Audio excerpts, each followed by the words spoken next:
July 2016. Midnight. A small coffee shop flickers under dying neon lights. Inside, two men walk in, wearing surgical masks and baseball caps, silent, alert. One lingers near the door, eyes darting across the dimly lit street. The other stands before an ATM. No card. No gloves. No tools. He waits. Then, it happens. The machine starts ejecting banknotes in a frenzy, spewing cash like a broken slot machine. They move fast, stuffing bills into backpacks. But then, headlights flash. A passerby pauses, and just like that, they vanish into the night, leaving a trail of cash fluttering in the air. What just happened? This wasn't a card skimmer or a robbery. This was a test run. One of dozens that would happen across 30 countries. Behind it all, a cybercrime group known only by the name of their malware. Their mission? Loot the world's banks from the inside. And tonight, they made a mistake. Ukrainian Bank Office, April 8, 2014, day. Maxim, a distracted 26-year-old bank clerk. The office hums with noise. He's half watching the new intern walk by. On his screen, "Your Windows is out of date." He clicks, "Remind me later." Ping. A new email appears. Sender, Sergey, IT Department. Subject, Urgent, Compliance Update, Federal Law 2172014. Attachment, Word document. He opens it, schemes the jargon, and closes it. Just another Tuesday. But that email wasn't from IT. It was bait. Inside the document was a hidden payload, a remote access Trojan exploiting an old Microsoft Word vulnerability. If Maxim had updated Windows, it wouldn't have worked. But he didn't. Within seconds, the malware embedded itself in the system. This was the first move in Carbonak's endgame. They didn't need guns. They didn't need masks. All they needed was a click. Int. Hacker's Lair, night. Somewhere in Eastern Europe, a hacker in a hoodie sits in a dark room, surrounded by monitors. The glow of code reflects off his face. He watches. From Maxim's infected computer, the malware crawls through the bank's internal network. It installs a keylogger. It maps the internal servers. Days later, an IT administrator logs into Maxim's computer to fix a bug. The hacker sees it live. The admin types in domain-level credentials.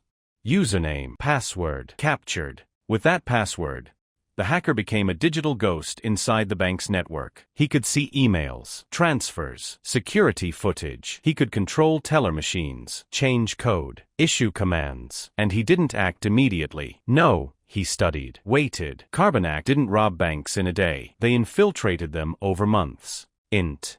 Bank conference room, months later. The manager paces the room, flanked by stressed executives. Boss, our ATMs are spitting cash. No patterns. No signs of breach. We don't even know where it's going. That bank wasn't alone. Dozens of institutions were hit. From Russia to the US to the Philippines.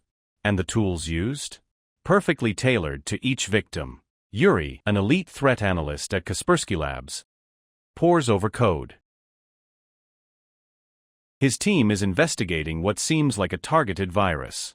Then, the call, on speaker. Our server is sending encrypted packets to an IP address in Beijing. Yuri types a message into a blank Word doc on an infected machine. "We already have your code." This was the first time someone had poked the bear. They find logging tools, file injectors, lateral movement scripts, all custom-built. They name it after a folder in the code, Carbanak, and what they discovered was chilling. Carbanak wasn't stealing data. They were manipulating the banks themselves. 3 primary techniques. ATM hijacking. Schedule ATMs to eject cash at specific time where mules would collect it. Balance inflation. Inflate a customer's balance to $1 million.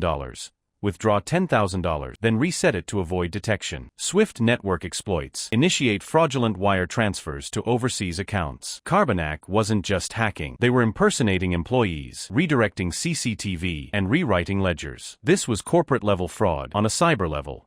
Fast forward to July 2016. Carbanak sets its sights on First Bank in Taiwan. Using the same tactics, they infect systems across 20 branches. Dozens of ATMs are reprogrammed. On the night of July 9th, the machines activate. But this time, they're sloppy. CCTV captures 2 suspects, masked but clumsy. One stays too long. Another drops a duffel bag full of bills. Int. Taipei Police HQ. The police chief stands before a team of detectives. Police chief. Track everything: passport records, hotel check-ins, taxi routes. I want their faces on every wall. Within 72 hours, 22 suspects are identified. Some are caught in airports. Others in hotels with stacks of uncounted cash.